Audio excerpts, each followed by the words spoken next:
Welcome back, everyone.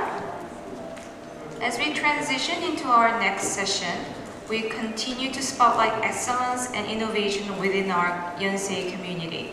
I'm thrilled to introduce Yonsei Young Stars, a session dedicated to our bright students who are making waves in their respective fields. This session will highlight their achievements while delving into how they are contributing to a sustainable and equitable future. It's an opportunity to celebrate the fresh perspectives and creative solutions our students bring to the table in addressing global challenges. And to lead us through these engaging discussions, we are honored to have distinguished moderators who bring a wealth of knowledge and experience to the forum. Let me introduce Dr. Professor Hyunju Song in Department of Psychology, Yonsei University, and Dr. Professor Donghyun Kim, Department of Electrical and Electronic Engineering, Yonsei University. Their expertise will enrich our understanding and appreciation of the work being presented today. Furthermore, we are privileged to have Professor Song In-han, Vice President for Student Affairs, deliver the opening speech for this session, setting the tone for what promises to be an insightful and inspiring dialogue. Without further ado, let's begin Yonsei Young Stars and immerse ourselves in the innovative spirit of Yonsei's next generation. Professor Song.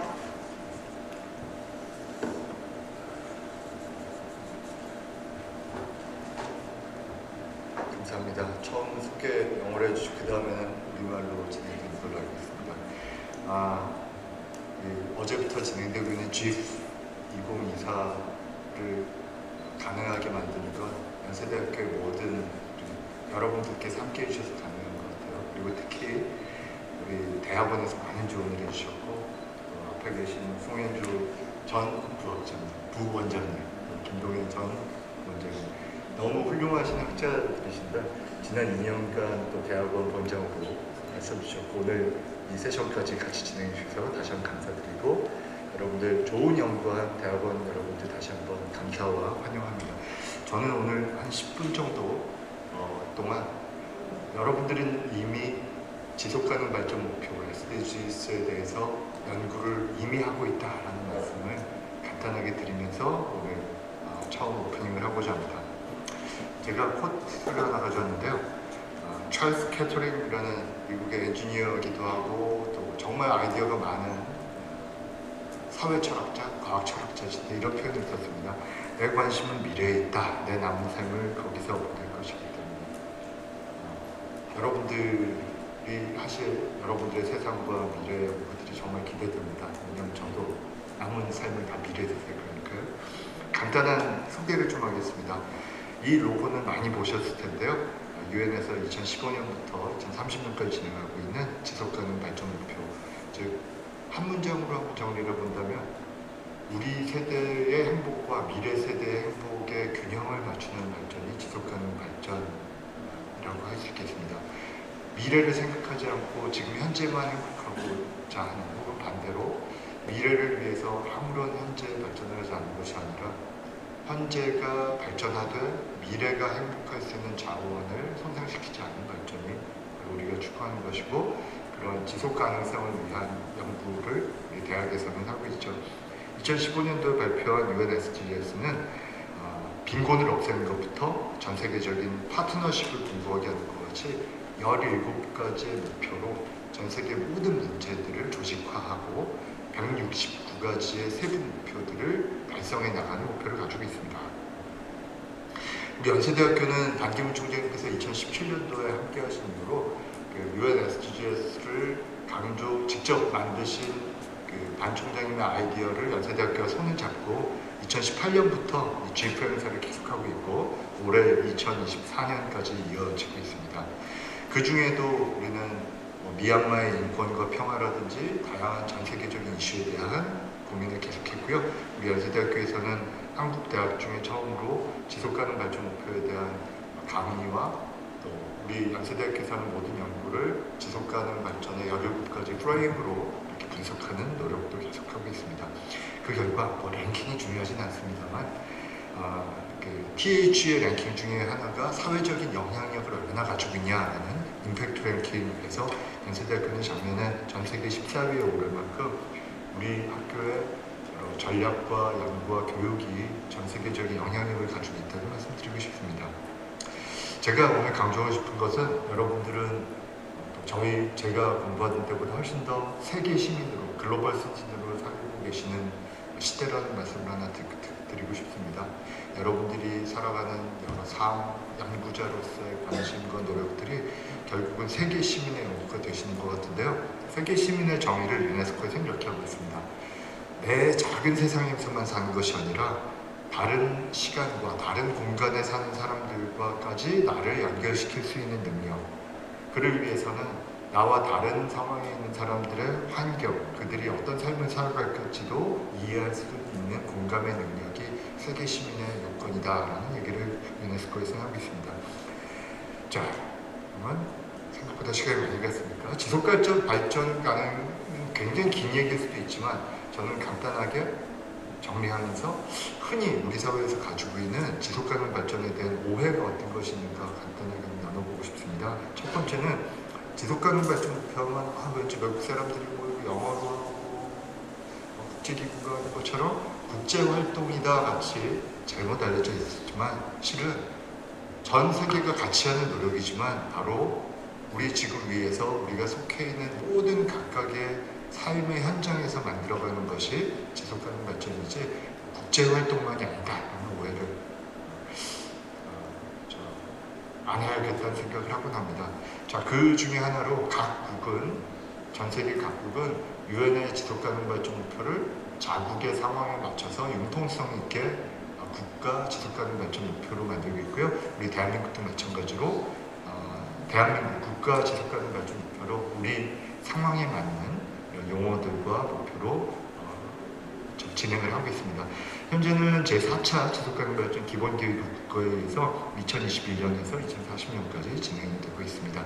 두 번째 오해는 지속가능성? 그 단어만 들으니까 너무 오래되는 거를 말하나? 라고 흔히 생각할 수가 있겠죠. 그런데 이 지속가능성이라는 단어는 다만 오래 지속되는 것만을 말하지 않습니다. 제가 썼던 칼럼이기도 한데 조금 넘어가면 지속가능성이란 그냥 오래되는 것이 아니라 환경과 경제적인 번영, 또 인간이 행복할 수 있는 상황이 모두 균형을 이루는 상황을 지속가능성이라고 하지 다만 오래된다고 얘기하지 않습니다. 1987년도에 있었던 유엔의 우리 공동의 미래, Our Common Future라는 보고서에서 아주 핵심적인 정의가 있는데요. 지속가능성이란 무엇이냐? 미래 세대가 그들의 필요를 충족시킬 능력을 저해하지 않으면서, 즉 계속 행복하게 살아갈 것을 가지고 있으면서도 현재 세대가 행복하게 살아갈 수 있는 발전이 지속가능 발전이다 라고 하겠습니다. 이 단어는 실은 18세기에 나흐알티카이트라는 개념, 영어로 옮기면 Sustainability인데요. 이 한스 카르 폰 카를로비츠라는 산림 전문가가 처음 사용했던 단어이기도 했습니다. 간단하게 말씀드리면 독일의 당시 석탄을 캐내는 탄광 산업이 막 부흥을 할 텐데, 철광 산업이 부흥을 할 때 철광을 녹여서 철로 만들기 위해서 뜨거운 용광로가 필요하겠죠. 근데 철광 산업이 그렇게 부흥을 하면 그 지역 사회가 잘 살아야 될 것 같은데 곧 그 지역이 잘 살게 될 만하면 다 망해가는 거예요. 그래서 이상하다 해서 프로이젠 그 중앙정부에서 이 전문가를 파견해서 도대체 왜 철강 산업이 발전을 하는 데마다 다 망하느냐라는 것을 조사를 하게 했죠. 그래서 결론을 간단하게 말씀드리면 그 용광로를 만들기 위해서 산림 자원을 너무 많이 난개발을 하다 보니까 조금 발전을 하려고 그러면 오히려 그 지역사회가 황폐화되는 것을 경험하면서 이 한스 카르 폰 카를로비츠는 지속가능성의 개념을 처음 얘기하기도 했었습니다. 그 이후로 1972년도에는 MIT의 집단 지성들이 우리가 가지고 있는 지금 현재 상황들을 가지고 분석을 해보니까 약 95년 정도면 인류의 발전을 멈추겠다라는 책을 The Limits to Growth라는 성장의 한계라는 베스트셀러를 통해서 경고를 하기도 했었습니다. 그 이후 1987년도에 유엔 지도로 지속가능성에 대한 개념을 담은 보고서가 처음 발표가 됐었어요. 세 번째 많이 하는 오해는요, 지속가능성 촉구하면은 우리 경제 발전에 걸림돌이 되는 거 아니야? 회사들로서 손해가 보는 거 아니야? 라는 얘기를 많이 하지만 근본적인 생각을 한다면 지구라는 행성이 없이는 더 이상의 어떤 발전도 있을 수 없다는 것이 우리 환경을 생각해야 되는 문제 같아요. 그래서 반기문 총장님이 여러 중요한 말씀하셨지만 한번 여러분들과 나누고 싶은 표현은 There is no plan B because there is no planet B. 지구라는 행성 이외에 다른 옵션이 없기 때문에 우리는 반드시 이 지구에서 살아남을 수 있도록 환경과 화해하고 살아가야 된다라는 표현은 참 마음에 와닿는 표현 같습니다. 네 번째, 지속가능 발전 목표. 아우 너무 많이 들어서 이미 유행 지나온 거 아니야? 라는 오해가 있습니다만은 실은 2000년도 들어오면서 밀리니엄 디벨롭먼트 골, 새천년 개발 계획 이후로 계속해서 유엔은 새로운 목표들을 만들어내고 있고요. 2030년 이후에도 지속적으로 이 지속가능 발전은 지속될 거라고 생각합니다. 이런 역사적인 보고인데 좀 넘어가겠습니다. 마지막으로 지속가능 발전 목표는 국제사회나 국가가 해야 될 일이냐? 아니요. 지속가능 발전 목표는 민간과 시민 모두가 함께 할 때만이 가능하다라고 유엔은 선언을 하고 있습니다. 그런 의미에서 저는 오늘 여러분들의 연구에 메시지를 한번 던지고 싶습니다. 이미 여러분들이 하는 연구는 저 교수님 SDG라는 단어 오늘 처음 들어봤는데요. 지속가능 발전 목표라는 게 무슨 말씀이십니까? 라고 했습니다. 실은 여러분들이 하고 있는 많은 활동들은 이미 이 지구를 더 좋은 곳으로 만들기 위한 활동을 이미 하고 있다는 말씀 마지막으로 드리고 싶습니다. 지속가능 발전 목표의 철학의 인간관은요, Leave no one behind. 그 어느 누구도 소외되지 않는 세상을 만드는 것이 목표인데요. 어떤 목표들이 있는지만 한번 간단하게 훑어보겠습니다. 1번은 빈곤을 없애고, 2번은 배고픔을 세상에서 없애며, 3번 건강과 웰빙을 증진시키고, 4번 평생 동안 모든 사람들이 양질의 교육을 받고, 5번 성평등을 이뤄나가고, 또 깨끗한 물과 위생적인 환경에 살 수 있고, 깨끗한 에너지를 우리가 사용할 수 있고, 양질의 일자리를 통해서 경제 성장을 할 수 있으며, 산업과 혁신과 사회 기반 시설을 확충하고, 모든 종류의 불평등을 완화하면서 지속 가능한 도시와 공동체를 만들고, 책임감 있는 소비와 생산을 하며 기후 위기에 대응하고 해양 생태계와 육상 생태계를 돌보고 평화, 정의와 강력한 제도를 만들고 이를 위한 전 세계적인 파트너십을 하는 것이 바로 SDG 17가지 문제가 되겠습니다. 저희 여기서 마지막으로 한 문장만 여러분들께 말씀드리겠습니다. 지금 말씀드린 17가지에 여러분들이 이미 하고 계신 연구는 직간접적으로 연결이 되고 있을 겁니다. SDG를 위해서 별도의 뭐를 하는 노력도 뭐 필요하겠지만 여러분들의 자리에서 세계를 생각하면서 세계와 내가 연결되고 있다는 그런 마음을 가지고 연구를 계속하신다면 그 연구가 SDG의 어딘가와 연결이 돼서 세계를 더 좋은 곳으로 만드는 좋은 연구가 될 거라고 생각하면서 바로 미래를 책임질 여러분들의 연구를 항상 성원하겠습니다. 10분 조금 넘었죠. 기회해 주셔서 감사하고 오늘 여러분들의 좋은 연구 같이 나누는 시간 되길 바라며 부원장님께 감사드리겠습니다. 감사합니다.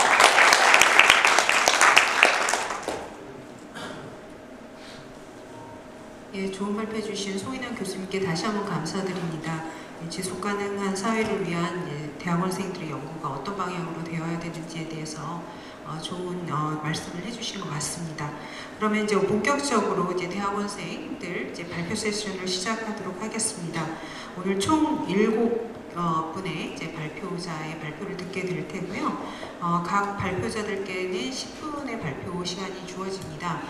시간이 그렇게 많지 않은 관계로 발표가 이제 10분 내에, 이게 10분 내에 이제 끝나고 약간의 시간이 주어진다면 질의응답 시간을 갖겠지만 10분에 꽉 채워서 발표가 끝날 경우에는 질의응답 없이 다음 발표로 넘어갈 예정이고요. 혹시 청중분들 중에 질문이 있는 분들은 세션이 다 끝난 후에 그 연사분들께 직접 가셔서 질문할 수 있도록 제가 안내를 해드리겠습니다.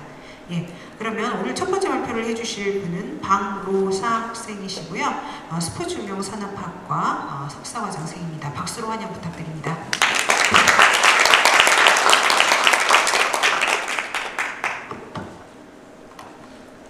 Good afternoon, everyone. My name is Rosa Park, and I I'll be presenting on the topic of improving survival and quality of life in cancer patients through exercise, a case study of breast cancer patients. I'm currently studying for a master's degree at Exercise and Rehabilitation Lab in the Department of Sports Industry. So according to recent WHO report, approximately 35 million new cancer diagnoses are expected worldwide in 2050, which is a 77% increase from 2022. So lung cancer is the most common, followed by breast, colorectal, and prostate cancers. While external factors such as obesity and smoking plays a large role in these rising rates, there are still global inequalities and lack of financial protection against cancer. Breast cancer in particular, which we'll be looking at in detail today, is a common cancer in women, typically diagnosed in 1 in 20 women. So breast cancer incidence rates are generally high in high-income countries, but are stabilizing, while incidence and mortality rates are increasing in low-income countries. Against this backdrop, the United Nations aims to cut premature mortality from non-communicable diseases by 1/3 by 2030 as part of its SDGs. NCD is responsible for over half of global deaths, include a significant proportion of cancer cases. And given the importance of early detection and effective treatment for cancer, enhancing survival rates necessitates strong national health systems. So a review of the literature reveals a strong connection between physical activity or exercise and improved cancer survival and prevention. Studies have shown that breast cancer patients who participated in physical activity had less than half the mortality and recurrence rates of those who did not, or that physical activity reduces the likelihood of death from breast and colorectal cancer by about half respectively, and many other studies have also shown this relationship as well. Then how do we develop an evidence-based exercise program or medicine for cancer patients? Here's a quick overview of how it works. Many studies have shown that exercise can be medicine, but the amount and method and practical application to patients requires a careful and sophisticated approach. In evidence-based medicine, there's a pyramid of clinical trials, starting with animal experiments, follow-up studies, then RCT studies and review analysis, and finally clinical practice guidelines. So exercise and cancer research framework entails analyzing previous studies, surveys, conducting exercise programs from these findings, and validating their effectiveness through pilot studies and various validation processes. The outcome is a tailored exercise program for patients with a specific health condition, integrating pathophysiological insights, patient traits, and exercise physiology. The key validation method for an exercise program's effectiveness is an RCT study, where participants are randomly assigned to either an exercise or control group, with only the exercise group undergoing the intervention. In addition, exercise programs developed for cancer patients take into account the different effects and mechanisms of action from pre-diagnosis to post-surgery recovery, chemotherapy, and recurrence prevention. So now I'd like to introduce exercise study for breast cancer patients. Despite the advances in surgical techniques today, breast cancer surgery still causes a variety of complications. These include lymphedema, infection, and decreased shoulder range of motion and strength, and so on. In particular, the study aimed to demonstrate that exercise is highly effective in treating depression, anxiety, obesity, sarcopenia, and the reduced shoulder function often seen in breast cancer patients post-surgery, chemotherapy, radiation, and hormone therapy. So the exercise program is broken down into chronological stages, which take into account the timing of patient surgery and treatment, and the outcomes that are hoped to be achieved through exercise at each stage. The study design was as follows. An exercise and control group were divided equally with measurements from pre-operative to 6 months, where the exercise intervention was 3 weeks. The results of the study showed that customized exercise facilitated the recovery of shoulder ROM in exercise group, and strength tended to return to pre-operative levels in the exercise group after 3 weeks of intervention.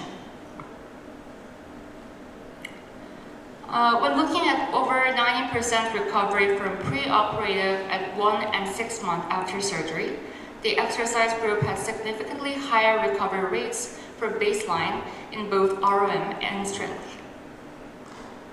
Additionally, survey results show that the exercise group had lower shoulder pain and disability scores, and the increased physical activity levels had a positive impact on the pursuit of a healthy life afterwards. Next, I'd like to present an ongoing exercise study in breast reconstruction patients that follows the Journal of Breast Cancer Patient Study described earlier. Breast cancer surgery comprises partial and total mastectomy, while post-mastectomy reconstruction can enhance surgical risks compared to mastectomy alone. Its significant benefits have made reconstruction more common these days.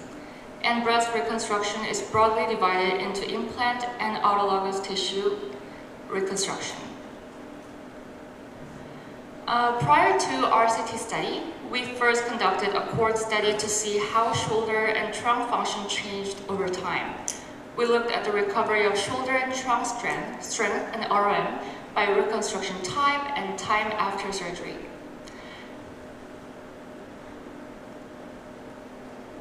And comparing by reconstruction type, we found that both groups showed a significant decrease in shoulder RM, with a particular decrease in strength in the autologous group.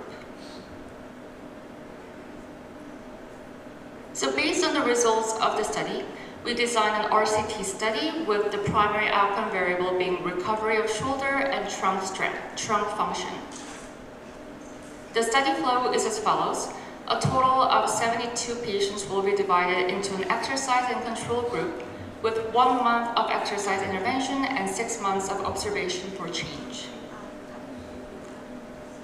The study timeline and measures are as follows. In addition to shoulder and trunk function, various measures are included, including physical activity level, shoulder dysfunction and pain, and body composition. The exercise intervention provides one-on-one instruction at each stage and promotes exercise habits through an exercise log, and later provides videos to follow at home. As such, in addition to our current and ongoing study with breast cancer patients, our lab is currently conducting exercise studies for a variety of other cancers, including colon, stomach, and prostate cancers. So here are the directions and implications going forward.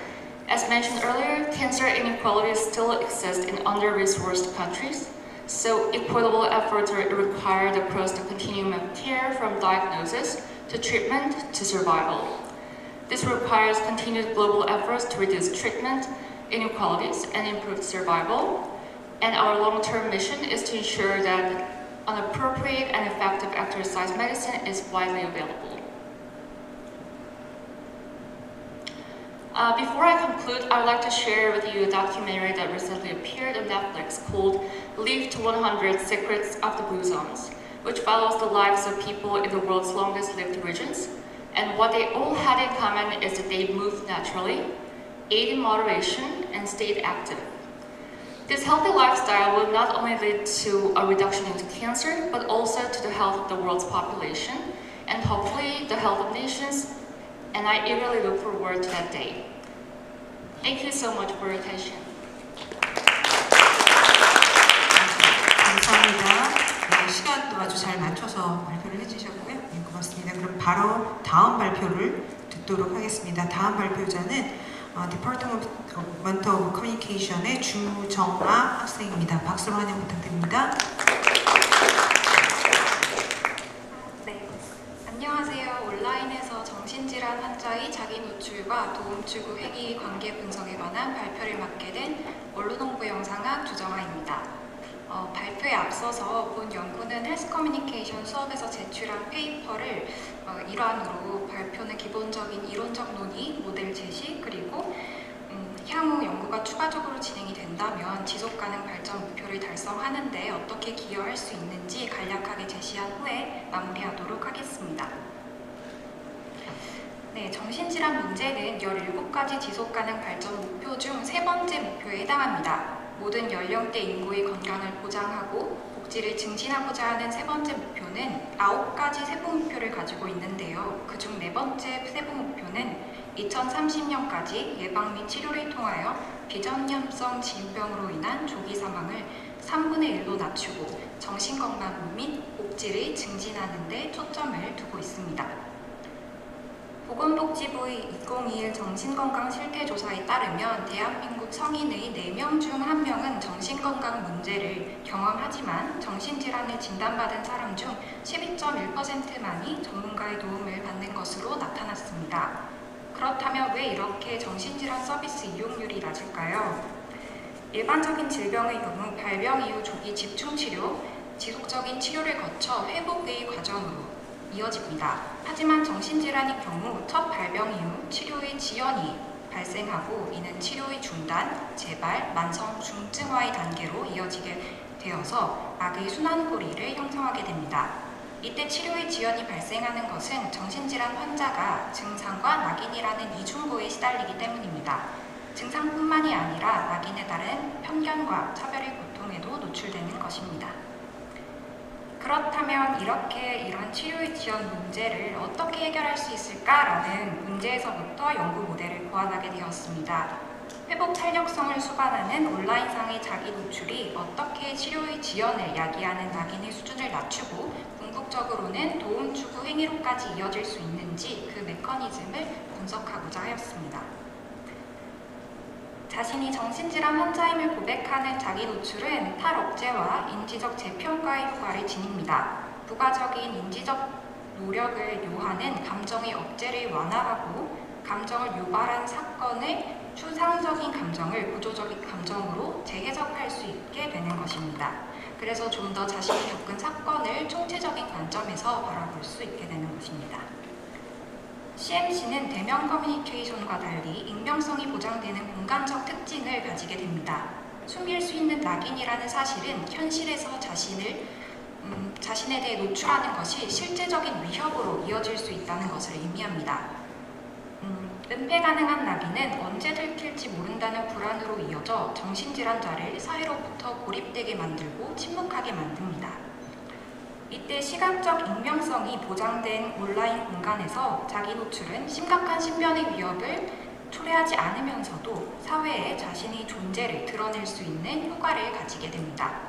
그로부터 사적 자기인식이 높아지게 되는 것입니다. 또한 온라인 공간은 탈억제를 유발하는 자신이 이야기를 공유하고자 하는 경향을 강화하기도 합니다. 이러한 자기 노출의 효과는 자기자비 하위 차원과 밀접하게 맞닿아 있는데요. 자기자비란 네프가 제시한 개념으로 고통을 겪는 과정에서 너그럽게 스스로를 이해하고 돌보는 태도를 의미합니다. 이때 자기자비는 어떤 평가나 판단으로부터 유리된 개념이라는 점에서 능력에 초점을 둔 자아 존중감에 대한 훌륭한 대안이 될 수 있다고 볼 수 있습니다. 네프는 자기자비 개념이 3가지 차원으로 이루어져 있다고 했는데요. 먼저 엄격하게 자신을 비판하기보다는 자신의 개인적 결함을 이해하고 돌보는 자기친절, 그리고 왜 나에게만 이런 일이 벌어질까? 라는 고립감에서 벗어나서 불안정성을 인간의 공동 조건으로 여기는 인간 보편성, 그리고 마지막으로 마음 챙김은 단추나 과잉 동일시에서 벗어나서 메타적인 관점에서 사건을 객관적으로 바라볼 수 있게 하는 것입니다. 거프먼에 따르면 낙인은 상호작용 과정에서 구성원들이 의식적, 무의식적으로 학습하고 또 합의한 문화적 부산물에 해당합니다. 수정된 낙인 이론에 따르면 이러한 학습을 바탕으로 사회 구성원들은 정신질환자를 온전하지 않은 존재로 구별해 특징 짓는 사회적 인식을 지닙니다. 낙인은 크게 사회적 낙인과 자기 낙인으로 구분되는데요. 사회적 낙인은 일반 대중이 특정 집단에게 가지는 고정관념과 차별적인 행동을 의미합니다. 그리고 자기 낙인은 낙인 찍힌 집단에 포함되는 대상이 다시 사회적 낙인을 스스로에게 내재화하는 과정에서 일어납니다. 제가 주목하고자 하는 자기 낙인은 코리건의 4단계의 퇴행적 모델로 설명할 수 있습니다. 먼저 정신질환자는 사회적 낙인을 인식하고, 예를 들어 사람들은 정신질환을 위험하다고 생각해. 그리고 두 번째로 자신을 향한 낙인에 동의하고, 맞아, 정신질환 환자들은 위험해. 그 후 낙인을 자신에게 적용하고, 나는 정신질환 환자이고 위험하니까 쓸모없어. 네 번째로 결국 자아 존중감과 자기 효능감의 감소로 나타나게 됩니다. 나는 정신질환자이고 위험하니까 목표한 바를 이룰 수 없어와 같은 형태로 말이죠. 자기 낙인의 과정을 통해 이들은 독립적인 삶을 영위하지 못하고 도움 추구 행위로 나아가기를 회피하는 행동적 특징을 보이곤 합니다. 바로 환자들 스스로가 치료를 받을 만큼 가치 있는 존재가 아니라고 인식하기 때문입니다. 이처럼 자기 낙인은 도움 추구 행위에 큰 장애물 역할을 하는 것입니다. 따라서 정신질환 환자들을 도움 추구 행위로 이끌기 위해서는 다음과 같은 단계가 필요합니다. 먼저 온라인 자기 노출을 통해 자기 자비의 수준을 높이고, 이는 다시 자기 낙인의 수준을 낮춰 종래에는 도움 추구 행위로 나아갈 수 있게 하는 것입니다. 이러한 과정을 통해서 정신질환 환자들은 자신의 그림자에서 벗어나서 치료의 선순환 구조에 오를 수 있게 됩니다. 온라인 자기 노출이라는 발돋움을 통해서 자신의 존재를 세상에 드러내고 자기 자비를 높여 자기 낙인의 굴레에서 벗어나 도움 추구 행위로 나아감으로써 자칫 자살로 이어질 수 있는 심각한 치료 지원 문제를 해결할 수 있게 도움을 주게 되는 것입니다. 이는 정신질환자의 초기 사망률을 낮출 수 있을 뿐만 아니라 치료 서비스 이용률을 높일 수 있다는 점에서 정신건강 증진을 기대할 수 있습니다. 아주 작은 행동에서부터 변화는 시작될 수 있는 것입니다. 감사합니다. 발표 감사드립니다. 그러면 다음 발표로 가도록 하겠습니다. 다음 발표자는 백승빈 학생이고요. 디파트먼트 오브 바이오테크놀로지 소속 학생입니다. 예, 박수로 환영 부탁드립니다. 네, 안녕하세요. 저는 생명공학과 이인석 교수님 연구실에서 통합 10학기 하고 있는 백승빈이라고 합니다. 먼저 이 자리에, 이런 좋은 자리에서 제 연구에 대해서 공유드리고 또 SDG에 대해서 논의할 수 있는 기회를 주셔서 감사하다는 말씀 드리면서 제 발표 주제인 Utilizing Single Cell Sequencing for Studies of Various Human Diseases 관련해서 시작해 보겠습니다. 네, 저는 생명공학 전공을 하고 있고 그 세부 분야로는 또 바이오인포메틱스라는 약간 좀 특이한 주제를 가지고 있습니다. 바이오인포메틱스는 아주 간단하게 설명을 드리자면은 그냥 컴퓨터, 저희는 실험을 직접 하진 않고 컴퓨터로 분석을 하는 그런 분야라고 보시면 될 것 같고, 좀 더 설명을 드리자면 바이올로지, 컴퓨터 사이언스, 그리고 스태티스틱스 이 세 개 분야를 합쳐서 동시에 진행하는 그런 분야라고 보시면 될 것 같습니다. 그렇기 때문에 기본적으로는 다양한 바이올로지컬한 데이터를 이루는 데 구성이 되어 있고, 그 중에서도 DNA나 RNA 같은 시퀀싱 데이터를 지노믹스적인 관점으로 분석을 하는 데 초점을 두고 있습니다. 시퀀싱 데이터에도 사실 다양한 종류가 존재하는데요. 저희 연구실에서는 저는 주로 싱글셀 시퀀싱 테크놀로지를 기반으로 만든 데이터를 분석을 하고 있습니다. 이 싱글셀 시퀀싱을 설명할 때 가장 흔하게 드는 비유가, 제가 만든 비유는 아니지만 저희가 보고 싶은 어떤 organ이나 티슈가, 이런 다양한 세포들이 존재하는 organ 티슈가 fruit mix라고 생각을 한다면, 기존의 여러 가지 분석 방법이라든가 실험 방법들은 이런 세포들을 다 한 번에 보는 이 벌크 방법, 한 번에 합쳐서 보는 약간 스무디 같은 벌크 방법을 이용했다면, 이제는 이런 각각의 다양한 세포들이 존재하고, 그리고 다양한 세포들이 가지는 역할이 정말 다양하다라는 게 밝혀져 있기 때문에 이런 걸 전부 다 셀 하나하나 보기 위해서 싱글셀 시퀀싱이라는 기술이 한 2013년도, 15년도부터 개발이 되었고 2018년도, 19년도부터 본격적으로 좀 분석이 시작이 되었습니다. 그래서 저는 이런 싱글셀 시퀀싱 데이터를 다루고 있고요. 이러한 싱글셀 지노믹스 그리고 바이오인포메틱스가 더 나아가서 SDG랑 어떤 연관성이 있냐고 하시면 SDG 3번, 이 Good Health and Well-being과 가장 큰 연관성이 있다고 생각이 듭니다. 첫 번째로는 이 싱글셀 시퀀싱 혹은 바이오인포메틱스적인 접근을 통해서 굉장히 다양한 종류의 질병을 연구를 할 수 있습니다. SDG 3번의 여러 가지 애니얼 리포트를 매번 보다 보면은 다양한 질병들이 항상 나오는 질병들도 있지만 질병이 유행하고 좀 많이 퍼지면서 중요도가 올라감에 따라서 다양한 질병을 또 다루게 되는데 일반적인 실험을 하게 된다면 이런 질병들에 대한 세팅이 다 다르고 이제 어떤 시간적인 그리고 금전적인 이유 때문에 너무 많은 질병에 대해서 연구하기 힘들지만 바이오인포메틱스적인 접근을 통해서는 서버 세팅이 되고 컴퓨터가 적당히 있다면 질병의 종류에 크게 구애받지 않는 다양한 연구를 할 수 있다는 장점이 있습니다. 그 예시로 이제 밑에 있는 리서치 토픽을 보시면 코비드-19부터 해서 첫 번째 연설분께서 소개드렸던 암 연구까지 저는 굉장히 다양한 질병에 대해서 연구를 진행해왔고요. 그리고 두 번째 같은 경우도 첫 번째 연장선이라고 볼 수 있는데 저희가 주로 환자 데이터를 다루는데 한국에서 환자 데이터 분석을 하게 된다면 한국 환자분들밖에 다룰 수 없겠지만 이 바이오인포메틱스적인 접근을 통해서 세계 각지에서 생성된 데이터를 합쳐서 데이터 인테그레이션을 통해서 분석이 가능하기 때문에 한국뿐만 아니고 다양한 나라, 다양한 인종, 그리고 다양한 질병에 대한 연구가 가능합니다. 그리고 세 번째는 기존의 여러 가지 질병에 대한 치료법이라든가 백신이 앞서 소개드렸던 기존의 벌크 방법으로 많이 개발이 되었기 때문에 싱글셀 기술을 통해서 어떠한 세포들이 중요하고 이런 세포들의 영향을 각각 연구를 하면서 기존의 이런 치료법이라든가 아니면 백신 같은 걸 좀 더 강화하는, 좀 더 좋은 방향으로 이끌어내갈 수 있는 연구가 가능합니다. 이런 연구법을 통해서 다양한 연구를 지금까지 해왔고 코비드-19부터 해서 다이아베티스 그리고 결핵 백신의 개발 그리고 마지막으로는 캔서까지 다양한 질병들을 해왔고 아주 간략하게만 소개를 드리겠습니다. 첫 번째는 코비드-19이고요. 19년도, 20년도에 이제 코비드가 막 유행을 하면서 많이 퍼지면서 저희도 분석을 또 하면서 이 코비드-19 연구에 기여를 해야겠다고 생각이 들었었고 하지만 이런 데이터를 직접 생산하는 게 또 쉽지 않기 때문에 근데 이제 코비드-19이 전 세계적으로 유행을 해서 굉장히 많은 연구실에서 데이터를 만들어 왔었고 이런 싱글셀 코비드-19 데이터셋과 그리고 유전체를 다루는 GWAS 데이터 그리고 저희 연구실에서는 또 특이적이게 할 수 있는 네트워크 기반의 분석을 통해서 분석 파이프라인을 구축을 했었고 이러한 연구를 통해서 저희 연구실의 기존 플랫폼인 휴먼넷이라는 인간 유전자 네트워크랑 휴먼넷을 기반으로 GWAS를 스터디할 수 있는 이 GWAS이라는 것을 코비드에 맞게 또 개발을 해서 2022년에 2개 정도 논문을 낼 수 있었습니다.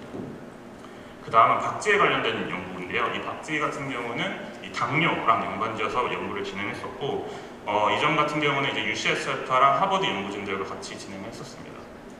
박쥐에는 잘 익숙하지 않으실 수 있겠지만 과일을 먹는 박쥐, 그리고 곤충을 먹는 박쥐, 기타 여러 가지 박쥐들이 존재를 하는데 특이하게 과일을 먹는 박쥐는 자기 몸에 2배 정도가 되는 당분을 섭취를 해도 저희처럼 이런 당뇨나 이런 대사질환에 걸리지 않는 특이점을 가지고 있습니다. 그래서 이러한 특이점을 사용을 해서 곤충을 먹는 박쥐랑 과일을 먹는 박쥐를 싱글셀에 대해서 비교를 한다면 당뇨를 과연 왜 걸리지 않는가 이런 좀 기전적인 연구를 진행을 했었습니다. 그래서 이런 박쥐들의 췌장 그리고 신장의 싱글셀 데이터를 합쳐가지고 분석을 진행했었고 다양하게 랜드스케이프적으로 어떠한 세포들이 중요하고 어떠한 내용들이 중요한 유전자가 중요한지를 다룬 연구를 이제 올해 초에 발표를 할 수 있었습니다. 그 다음 또 현재 진행하고 있는 연구로는 결핵 백신에 관련된 연구가 있습니다. 이 결핵 백신도 SDG 3번의 리포트에 굉장히 많이 나오는 부분인데 요즘은 약간 예방 접종률이 낮아지는 그런 현상이 있다고 합니다.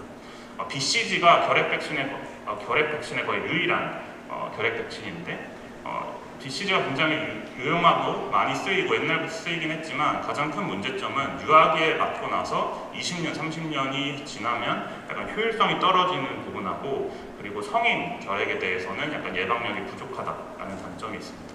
그래서 최근에는 그냥 결핵 백신을 한 번 맞고도 그 성인의 결핵까지도 예방을 할 수 있을 정도의 좀 강화된 결핵 백신을 개발하고자 하는 노력들이 많았고 저희는 이런 걸 싱글셀 시퀀싱을 통해서 기존의 백신, BCG 백신과 강화 BCG 백신이 어떤 차이점이 있기 때문에 이런 좀 프로텍티브한 게 더 많은지 그런 거를 연구를 했었고 백신이 아무래도 가장 영향을 많이 미치는 T셀을 위주로 연구를 해서 어떤 T셀의 차이점들이라던가 이런 것들이 결핵의 강화 결핵 백신의 효율성에 도움을 주겠다라고 생각이 들었고 어떻게 하면 더 또 좋은 백신을 만들 수 있을지 지금 개발 연구를 진행하고 있습니다.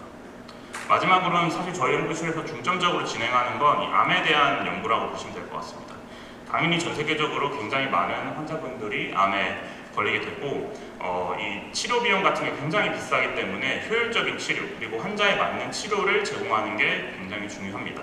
그래서 이런 암들을 싱글셀 레벨로 많이 연구를 하는 이유들도 세포 하나하나의 영향력이 크기 때문에 그런 부분들이 있는데 저희 연구실에서도 다양한 주제에 대해서 연구를 하지만 이 연구 같은 경우는 면역 항암 치료, 이뮤노세라피의 리스폰스 레이트를 약간 예측할 수 있는 그리고 어떤 세포들이 중요하다는 걸 알아보기 위해서 연구를 진행했었고 식도 주변에 있는 4개 정도 암을 저희가 자체 생산한 데이터 그리고 다른 연구실에서 이미 생산해 놓은 데이터를 합쳐서 이것도 데이터 인테그레이션을 통해서 진행을 했었고요.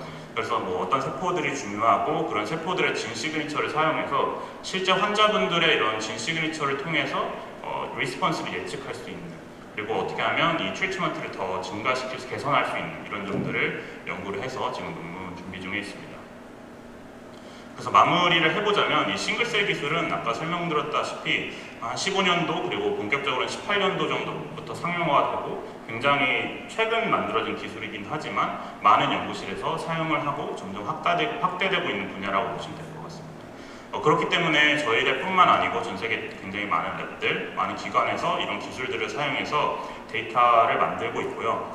그래서 여러 가지 뭐 다양한 나라에 대한 데이터 이런 게 생성되고 있지만 아직까지도 어쩔 수 없이 한계는 미국이나 유럽 같이 좀 연구가 많이 진행되는 나라에서 주로 데이터를 생산을 하고 있다는 점이 있습니다. 그래서 이런 큰 기관들에서도 그 점을 인지하고 좀 더 다양한 샘플, 다양한 인종이나 아니면 환자들에 대한 데이터를 모으기 위해서 아시아나 아프리카 같은 약간 좀 이런 연구들이 소외되어 있는 지역에서의 데이터를 좀 더 생산하기 위해 노력하고 있기 때문에 향후 미래에는 더 많은 데이터로 더 많은 다양성을 가지고 연구를 진행할 수 있을 거라고 생각이 듭니다. 네, 저희 생명공학과 인석 교수님 연구실의 인원들이고요. 인석 교수님 항상 좋은 조언 주셔서 감사하다는 말씀 드리고 이렇게 다양한 질병을 연구하고 수 있었던 것도 전 세계에 존재하는 다양한 랩들과 또 콜라보레이션을 통해서 했던 부분들이 있기 때문에 콜라보레이터 분들 그리고 저희 연구실 인원분들한테도 감사의 말씀 드리면서 발표를 마치도록 하겠습니다. 감사합니다. 감사합니다. 네, 시간이 좀 거의 끝나서 질문 안 받고 이제 마무리를 할 테고요. 이제 여러 가지 학문 분야 그리고 국제 공동 연구 그리고 동물 연구, 인간 연구를 다 합해서 이제 여러 가지 통합적 접근을 통해서 흥미로운 연구 결과들을 산출해내는 걸 볼 수 있었던 발표였던 것 같습니다. 그러면은 마이크를 지금부터는 제 옆에 계신 김동현 교수님께 넘겨서 다음 발표부터 진행을 하도록 하겠습니다. 네, 다음 발표는 김승 통합 박사과정에 있는 건설환경공학과의 학생입니다. 네. Hi, good afternoon. I'm Sang-ha Kim in Department of Civil and Environmental Engineering. The topic that I will present today is future water management technology for taking action on climate change and super aging. Here is table of contents.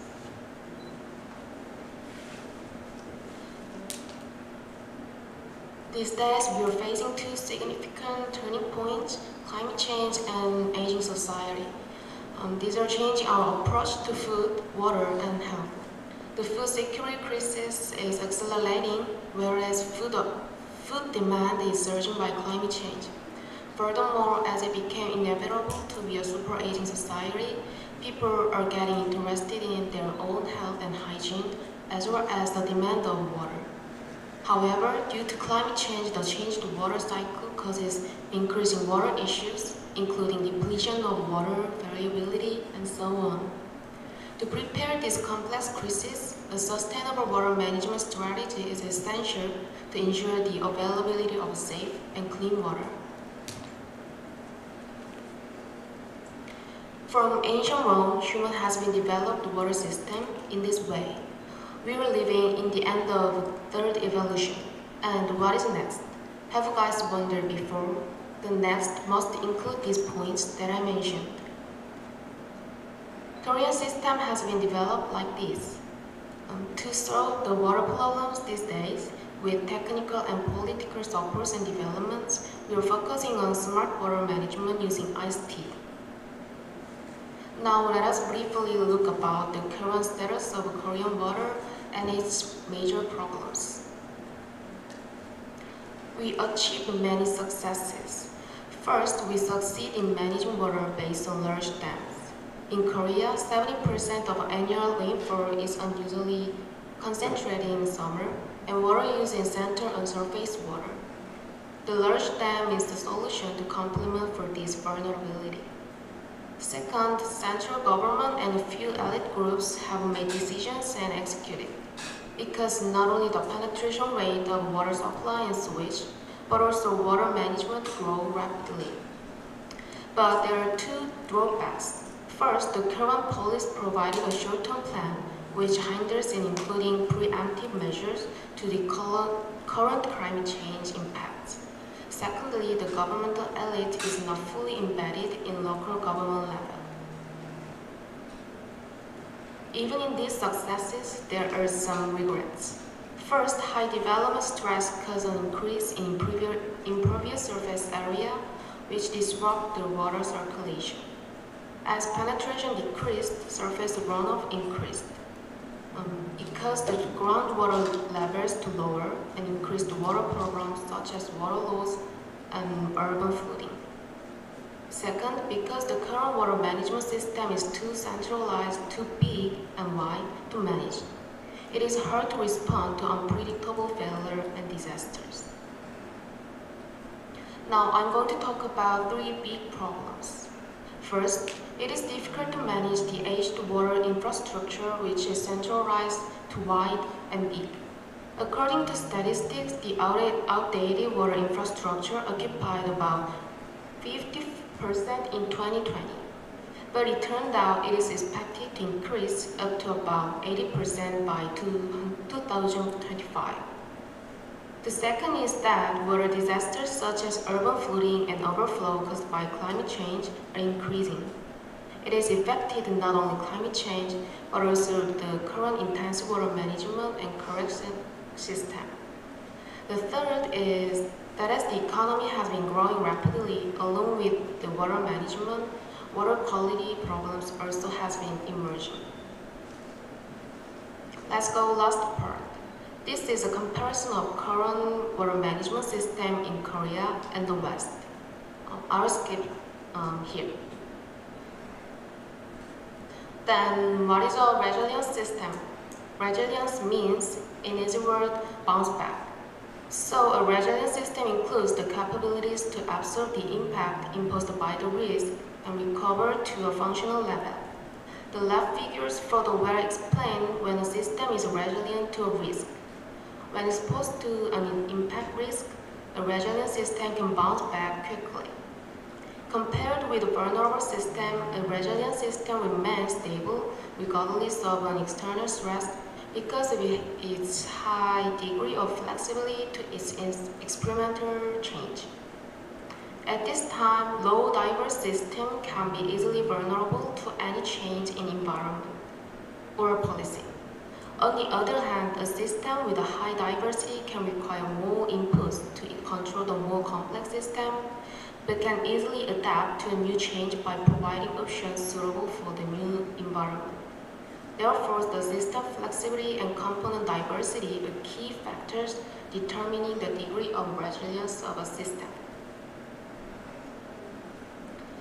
So, what do we need to become a resilient system? Decentralized water system is the key that we are looking for. As you can see, compared with the centralized system, it has these kinds of benefits. By enhancing localized quality control, it contributes to sustainable and fair development. For example, as you can see left pictures, there is a capacity gap in urban India.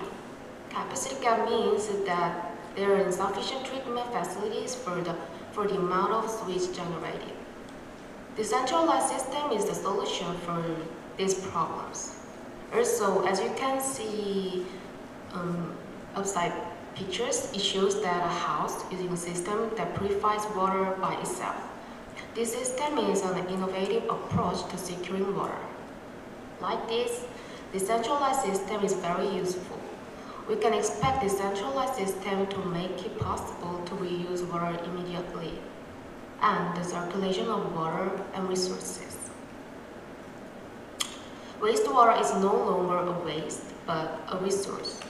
Our goal is to transform polluted water into a sustainable asset and new energy resource.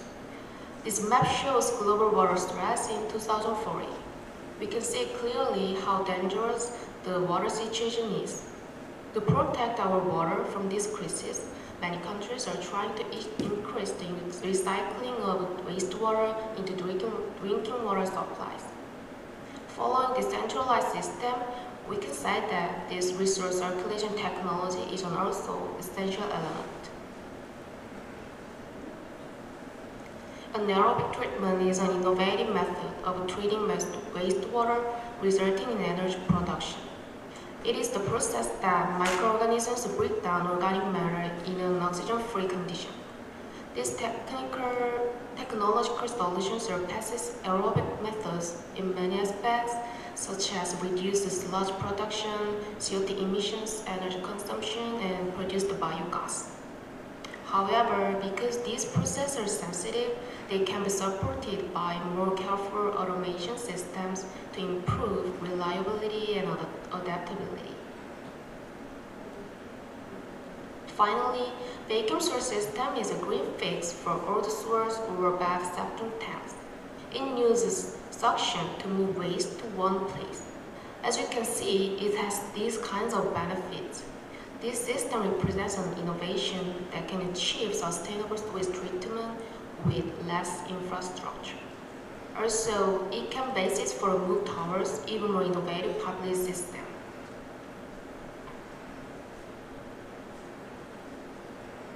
We are facing water crisis by climate change and super-aging society.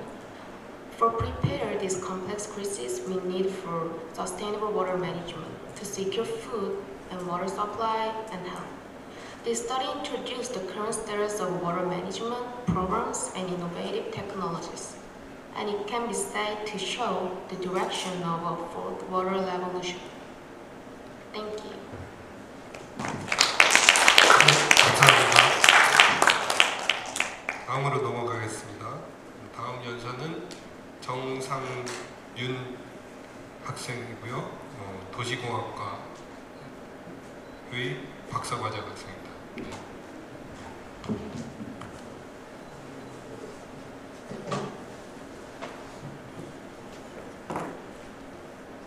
네, 안녕하세요. 저는 연세대학교 도시공학과 박사과정에 있는 정상윤이라고 합니다. 제가 오늘 이 연구를 정말 흥미로운 다른 연구들과 같은 자리에서 발표하게 되어서 영광이라는 말씀 먼저 드리고 싶고요. 제가 오늘 발표할 연구는 한국연구재단 사회과학연구과제 성과물의 일부이고 전체 과제는 부산대 그리고 강릉 원주대 연구팀과 협력하여 수행되고 있습니다.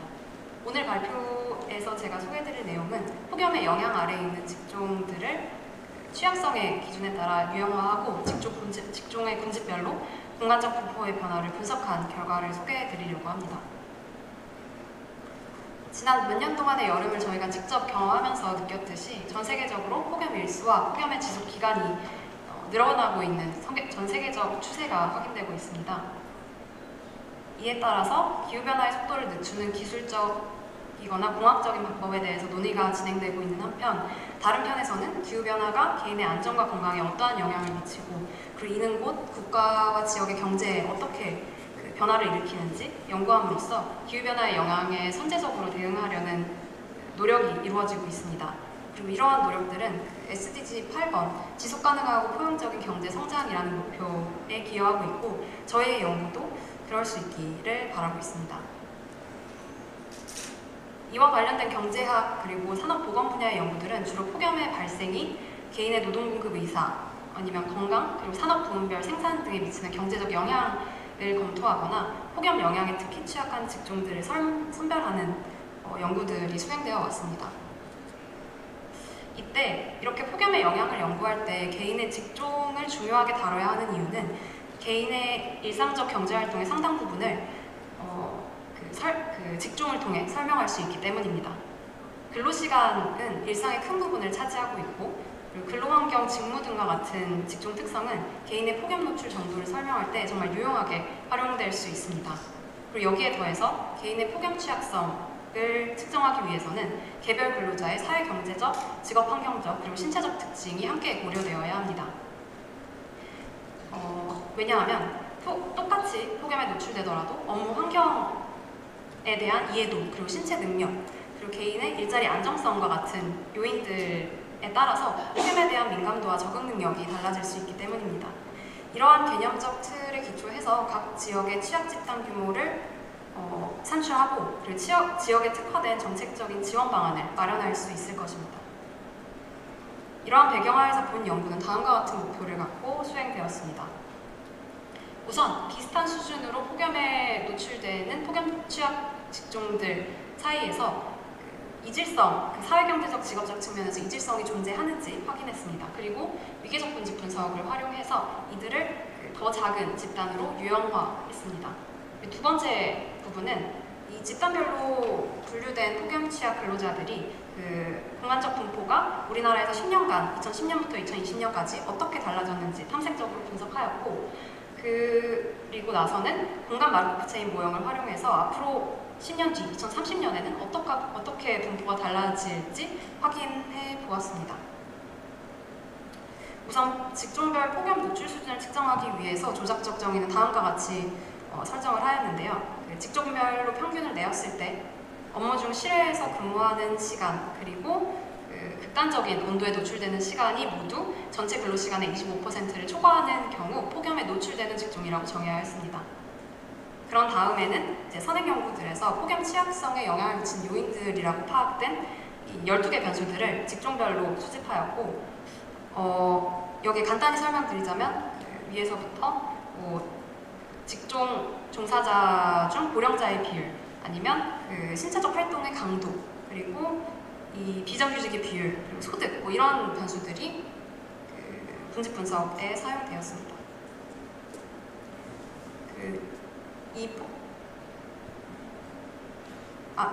변수 총 12개를 투입해서 위계적 분집 분석을 수행한 결과 취약성 관련 특성이 서로 다른 5개의 하위 집단이 구별되었습니다.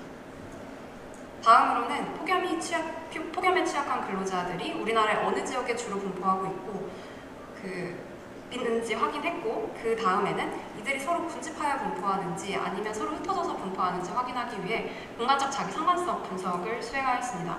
여기서 Spatial Autocorrelation이라는 공간적 자기 상관성은 달리 말하면 어떤 개체와 다른 개체 간의 공간적인 근접성에 따라서 내가 관심 있는 속성값이 서로 유사해지거나 아니면 달라지는 패턴을 갖는지 확인하는 작업이라고 볼 수 있습니다.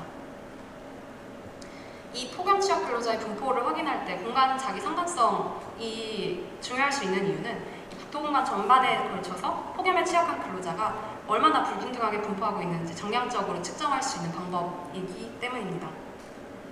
그리고 마지막으로는 2010년부터 2020년까지 폭염 노출 근로자의 분포가 어떠한 패턴으로 변화했는지 확인하고 이에 기반해서 앞으로의 변화를 예측하기 위해 공간 마르코프 체인 모형을 활용했습니다. 우선 앞서서 고전적인 마르코프 체인 모형은 과거와 현재의 정보를 바탕으로 이러한 아래와 같은 전이 행렬을 구축을 하고 이에 기반해서 이후의 변화를 예측하게 됩니다.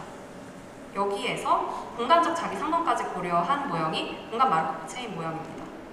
이 모형에서는 2010년 예를 들어 말씀드리자면 2010년에 높은 수준의 취약 종사자 비율을 보이던 지역이 여러 개 존재한다고 했을 때 이들의 주변 지역의 취약 종사자 비율이 높은지 아니면 중간 수준인지 낮은지에 따라 2020년의 수준이 달라질 수 있다고 가정하는 것입니다. 지금부터는 연구 결과에 대해서 말씀드리겠습니다. 앞서 말씀드렸듯이 12개의 직종 변수를 투입해서 위계적 분집 분석을 수행한 결과 이렇게 5가지 하위 집단으로 폭염 노출 직종을 유형화할 수 있었고요. 집단별로 특징을 간단하게 말씀드리면 위에서부터 1, 2, 3, 4, 5분집이라고 보시면 되는데요. 우선 초록색은 낮은 취약성, 붉은색은 높은 취약성을 나타냅니다. 첫 번째로 소방방재 기술자와 같은 전문직, 그리고 서비스 종사자들이 포함된 집단 1의 경우에는 다른 폭염 노출 직종들에 비해서 높은 소득, 높은 교육 수준, 그리고 낮은 비정규직 비율이라는 특징을 보이는 것으로 나타났습니다. 결국 이 5개 집단 중에서 취약성이 가장 낮은 집단이라고 할 수 있습니다. 그리고 여기 주조원, 단조원, 판금원과 같은 직업이 포함된 세 번째 집단을 보시면 그 눈에 띄는 게 이 외국인 근로자 비율이 거의 10%로 상당히 높다.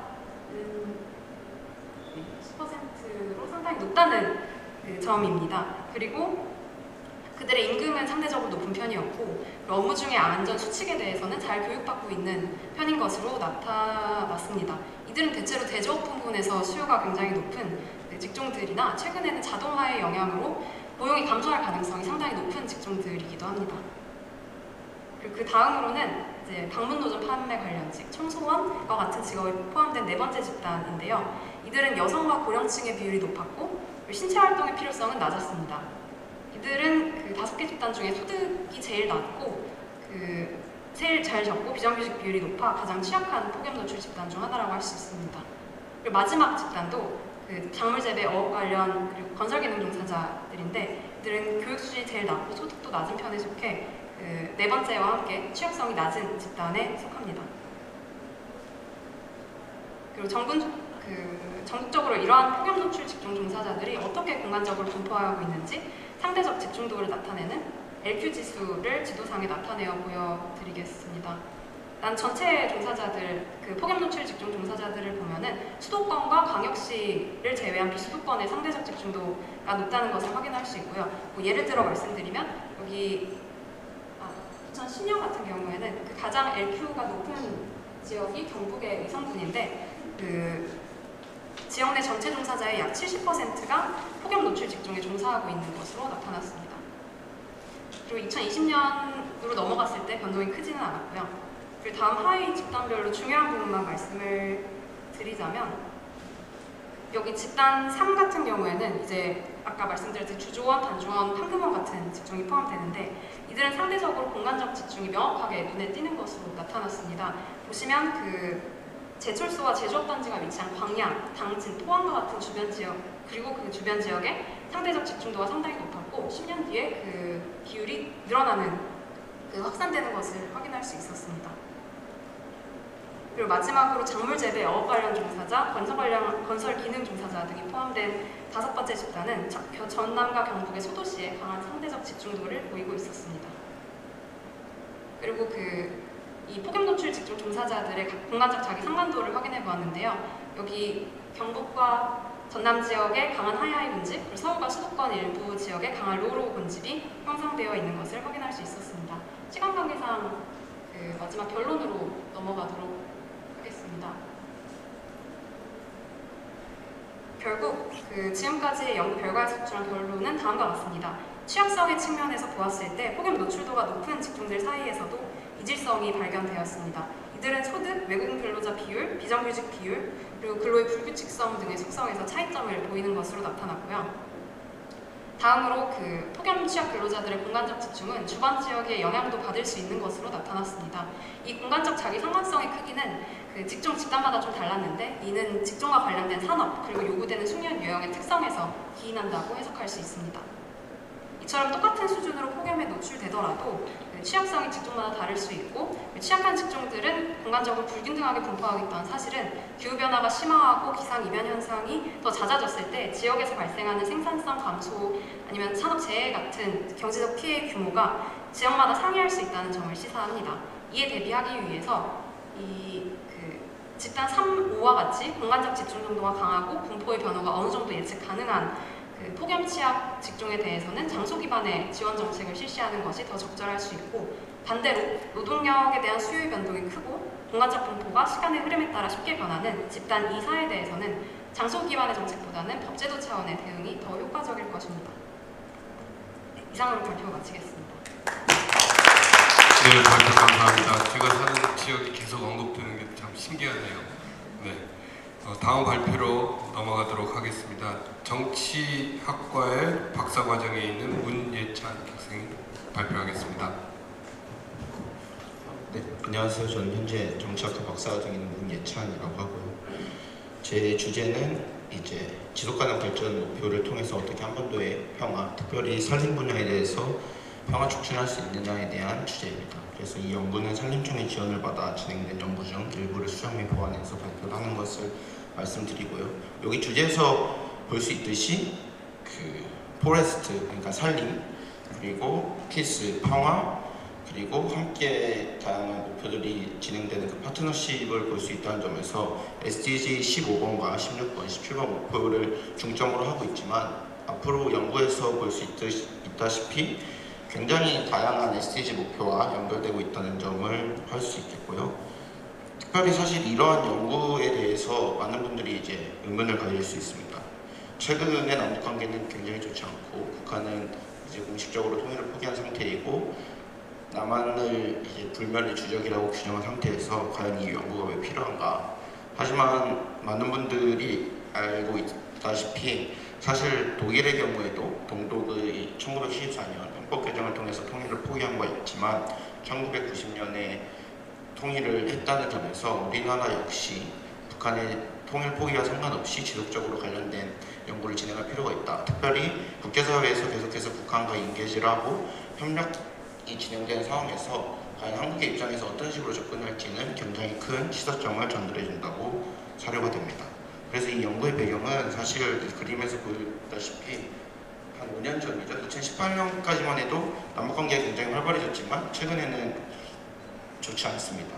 그래서 3번 남북 정상이 만났고 33차례 남북대화가 이루어졌지만 2019년 하노이회담 결렬 이후에 남북회담은 전혀 이루어지지 않았고 그 사이에 또 개성에 있는 연락상소가 폭파되기도 하고 북한은 남북관계를 이제 적대국 관계로 주장하면서 저희가 예전에 있던 그 금강산 관광지구라든지 그 관광지구를 관리하던 모든 기관과 단체들을 그 폐쇄 조치하였습니다.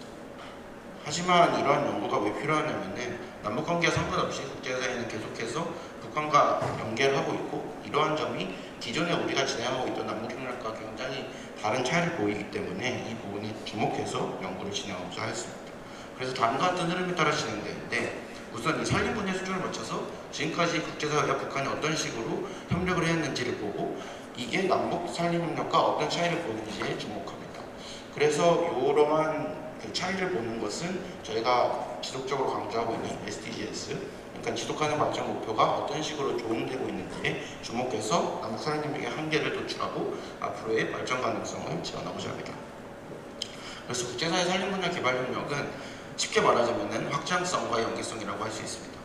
그러니까 산림을 환경보호라든지 산림 조성이라든지 나무 심기라든지 이런 산림에 제한된 주제에 초점을 맞추는 게 아니라 그 원조 혹은 개발 협력을 받는 주민들의 생계 유지를 위해서 그 나무를 벌면 나오는 그 임산물 혹은 관련된 가공물들을 어떤 식으로 활용해서 빈곤 감소나 경제 성장에 활용할 수 있는지, 또 한편으로는 이 산림 분야라는 것이 나무 심기나 산림 보호를 통해서 결과적으로는 기후변화에 대응과도 연결될 수 있기 때문에 다양한 SDGs와의 연계성을 강조하고 있다고 할 수 있습니다. 그래도 조금 더 간단하게 말씀드리자면은 그 국제사회 개발 협력을 주도하고 있는 그 OECD의 개발 원조 국가들, 즉 OECD 다 회원국이라고 할 수 있는데 노르웨이부터 핀란드까지 다양한 국가들이 산림 협력의 주요 이제로 물론 산림에 대한 이야기를 하지만 그거와 연계돼서 지속적으로 강조하고 있는 것이 기후변화, 경제성장, 생물다양성 혹은 사막화 방지, 또 환경, 에너지, 빈곤 감축 등과 같이 산림에만 포커스를 맞추는 것이 아니라 다른 분야와 연계되고 있고 이것들이 전반적으로 SDGs 프레임워크 안에서 작동되고 있다는 걸 보여드리고 싶고요. 또 한편으로는 국제기구 역시 그 UN의 지속가능한 산림명령을 위한 전략계획이라든지 UN 산림전략계획, 또 EU에서 많은 펀딩을 주고 진행되는 이 EU 기관에서 진행되고 있는 사업 역시 산림뿐만 아니라 기후변화, 사막화 방지, 큰 틀에서는 SDGs와 정말 적극적으로 연계되고 있다는 점을 말씀드립니다. 그래서 조금 더 구체적으로 설명드리자면 국제사회에서 제시하고 있는 산림 이제들은 크게 지구산림 목표라는 이름 하에 6가지의 주제로 나아가고 있는데요. 이게 표 내용에서 저희가 간단하게 봐도 확인할 수 있는 부분은 산림보호 혹은 뭐 나무 심기 아니면은 산림 병해충 방지 등과 같이 산림에 포커스가 맞춰져 있는 것이 아니라 산림 보호를 통해서 결과적으로 어떤 목표를 달성하고 싶은지에 초점이 맞춰져 있습니다. 예를 들면 뭐 산림 보호를 위한 통한 기후변화 해결이라든지 아니면 산림 관리를 통해서 재원, 즉 경제적인 어떤 인센티브를 확보한다든지 아니면 산림 기반의 활동을 통해서 그 지역 사람들이 어떤 식으로 경제사회적 이익을 제공한다든지 등 산림과 다양한 이슈들이 지속적으로 연계되고 있다는 점을 볼 수 있습니다. 이와 반해서 사실 남북산림협력은 그렇지 못한 부분이 나와 있고, 이것은 가장 처음 산림 관련된 논의가 진행된 2005년부터 그리고 가장 최근에 남북 간 협력이 이루어진 2018년까지 동일한 추세로 전혀 변하지 않는 특성을 보이고 있고요. 이 슬라이드에서 볼 수 있듯이 남북노원협력위원회라든지 남북보건의료협력회의라든지 아니면은 가장 최근에 이러한 남북산림협력 군가회담에서 이루어진 그 주요 이제들을 보면은 그 산림전 확대, 산림 병해축 피해, 산림 조성과 보호 등 국제사회에서는 SDGs 프레임워크 안에서 다양한 이제들과 연계하면서 산림 협력을 통해서 기후변화라든지 경제사회적 이익이라든지 기후 빈곤 감축이라든지의 연계성과 확장성을 모색하는 반면 남북산림협력은 산림 문제에 국한되어 있어서 다른 이제와 전혀 연계되지 않는다. 그에 따라서 국제협력 적용에 대해 한계가 있고, 이것이 국제사회와 북한과의 협력되고 있는 것과 가장 큰 괴리감이 나타나는 부분이라고 할 수 있습니다. 그래서 이러한 문제를 해결하기 위해서는 SDGs 프레임워크를 활용해서 국제사회에서 이런 식으로 진행되고 있는 산림협력을 적용할 필요가 있다라는 식으로 다음과 같은 표를 제안하고자 하는데요. 제가 서두에 말씀드렸다시피 국제사회는 OECD 다 회원국과 국제기구를 중심으로 산림 분야에 대해서 굉장히 다양한 이슈, 즉 생물 다양성, 기후변화, 경제성장, 빈곤 감축 등과 연계되고 있고, 이걸 도식화하면 다음과 같은 그림으로 나타날 수 있지만, 남북산림 이제 같은 경우에는 지난 슬라이드에서 보여준 것다시피 산림 혹은 환경보호, 이런 산림과 환경에 국한된 이제로 보이면서 확장성이나 연계성을 보이는 것이 아니라 국한되고 있고 수렴성이 발견되고 있는 이 차이를 보인다고 할 수 있습니다. 그래서 남북산림협력은 다음과 같이 이 SDG 15, 즉 산림협력이 가지고 있는 확장성을 활용해가지고 다양한 SDGs 목표와 연계되어 진행될 때 최근에 남북관계의 한계를 극복하고 추후 어떠한 방식으로든지 남북관계가 개선되고 한반도의 이슈가 변화되었을 때 적극적으로 국제협력의 이제를 활용해서 유연하게 대처할 필요가 있다라는 점을 강조드리고 싶습니다. 감사합니다. 네, 감사합니다. 네, 그러면 우리 모두 기다렸던 마지막 발표로 넘어가도록 하겠습니다. 마지막 발표는 행정학과 박사과정에 있는 변기영 학생께서 하겠습니다. 네, 안녕하세요. 행정학과 박사과정생 변지영이라고 합니다. 제가 영어 이름이 조금 이상해서 표기가 이상한데 좀 양해 부탁드리고요. 제가 오늘 여러분들께 소개해드릴 주제는 원조 분야 중에서도 정책자문 ODA라는 영역이고, 구체적으로 정책자문 ODA를 제공하는 국가들이 원조를 받는 개발도상국 정부의 역량을 실제로 고려하여 제공하고 있는지를 통계적으로 분석한 연구를 소개해드리고자 합니다. 먼저 정책자문 ODA가 무엇인지부터 시작을 해야 할 것 같은데요. 사실 연구되기 시작한 지 얼마 되지 않은 분야라서 학계 내에 정립된 정의가 있는 것은 아닙니다. 하지만 크게 디벨롭먼트 컨설팅, 그래서 개발 컨설팅의 맥락에 포함된다고 보고 논의가 전개되어 오고 있고요. 다만 국내 연구 중에 일부는 이제 정책자문 ODA를 기술협력이라는 분야로 보는 연구들이 좀 있는데, 이는 우리나라의 정책자문 ODA 중 일부 활동이 국제기구에 보고될 때 기술협력 카테고리로 분류되기 때문에 이제 나타나는 그런 경향에 기반한 것으로, 실제 기술협력 분야는 개도국 공무원들의 교육훈련이라든지 아니면 개도국 현지의 교육연구 활동 지원과 관련된 분야에 국한되어 있기 때문에 좀 더 광범위하게 이해될 필요가 있습니다. 따라서 저희는 이제 개발도상국의 분야별 정책 또는 제도의 구상과 집행에 필요한 역량, 그리고 지식을 강화하는 공여국의 원조 활동으로 보다 포괄적으로 정의를 내리고 시작하고자 하고요. 특히 이러한 활동들이 중요한 이유는 SDG 16번 목표인 평화, 법치주의, 제도 중에서도 모든 수준에서 효과적이고 포용적이며 신뢰할 수 있는 제도 구축과 직접적으로 관련되어 있는 활동이기 때문입니다.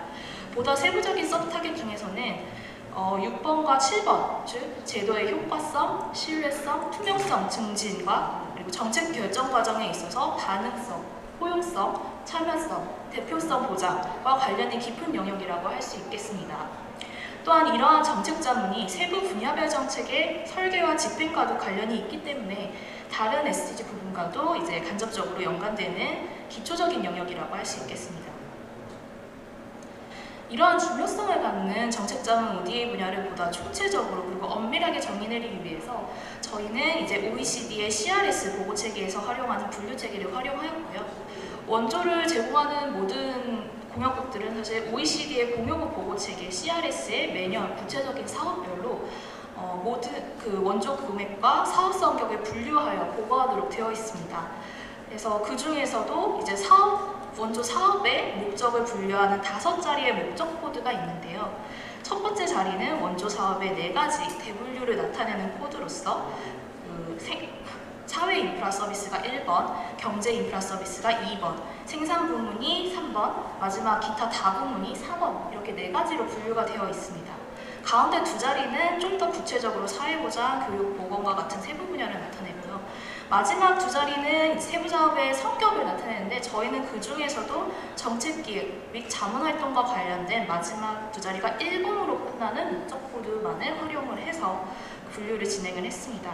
해당 코드에 해당하는 활동은 이제 나열이 되어 있는데요. 분야별 정책 기획, 관련 부처나 기관에 대한 지원, 그리고 시스템 및 거버넌스 강화와 관련된 활동에 집중이 되어 있다고 할 수 있겠습니다.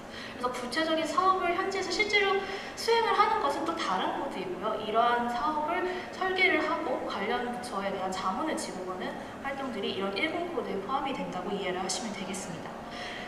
이상의 분류를 포괄했을 때 이제 포함되는 정책 자문의 ODA 범위는 총 20개 세부 영역으로 나타낼 수가 있습니다.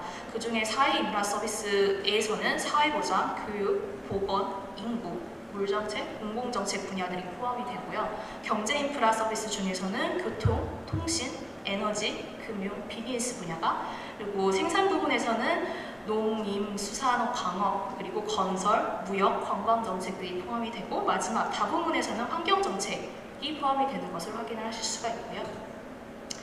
이렇게 분류했을 때 정책자문 ODA는 최근 11년 동안 연간 전체 ODA 규모의 10% 이상을 꾸준히 차지할 정도로 상당한 규모를 차지하고 있습니다. 2021년 전 세계 원조 규모가 1,000억 달러가 넘어가는 것을 고려를 했을 때 연간 10억 달러 이상의 규모로 이해를 하시면 되겠고요. 100억 달러인데 죄송합니다. 이러한 정책자문 ODA를 어떤 국가가 많이 제공하는지를 또 나눠서 살펴보면 크게 이제 상위 5개국의 미국과 영국, 그리고 독일, 일본, 프랑스 등이 포함되는 것을 확인을 하실 수가 있습니다. 한국도 최근 들어서 이제 정책 수출을 활발히 하면서 10대 그 공역국 반열에 드는 모습을 확인하실 수가 있습니다. 하지만 이 그래프를 보시면은 앞서 언급드렸던 5개 공역국이 전체 정책자문 ODA 80%가량을 제공을 하고 있음을 확인하실 수가 있고요. 분야별로 봤을 때 사회 인프라 서비스 분야가 전체 정책자문 ODA의 절반 이상을 차지하고 있는 것, 그리고 분야별로 봤을 때는 사회보장, 보건, 공공정책 분야, 그리고 다부문 중에 환경정책 분야가 10% 이상의 규모를 차지하고 있는 것을 확인하실 수 있습니다.